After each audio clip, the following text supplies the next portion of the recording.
Miss Universe 2018, Catriona Gray naglabas ng kaniyang saloobin mula sa kanilang hiwalayan ni Sam Milby.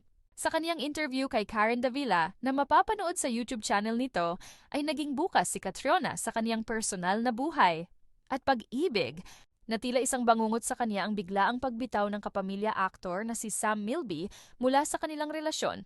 Ayon sa panayam ni Catriona, there was a point in our relationship where I think he just realized that he wasn't ready to take it to the stage of commitment that we thought we were on, because he proposed, and then a few months later realized that hindi pala siya ready.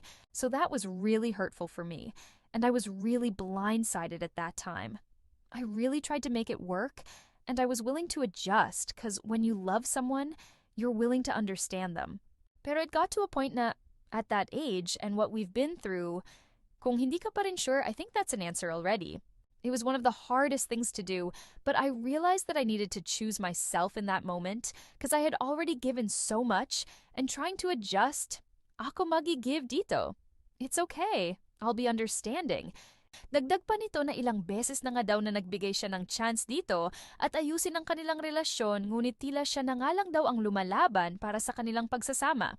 Sa pagkakataon na ito ay inamin nga din ni Catriona na isa nga daw ito sa masalimuot at pinakamahirap na bagay na ginawa niya sa kanyang buong buhay. Kasunod nito ay naging bukas rin si Catriona na bilang babae nais rin niyang magkaroon ng pamilya at maging isang ina. Ayon kay Catriona, "And I don't look down on myself at that moment because I did it because I love the person. No. Pero at the end of the day, like if it's not a relationship that is giving two-way. Also, as a woman, I want to have a family. Like, I want to get married.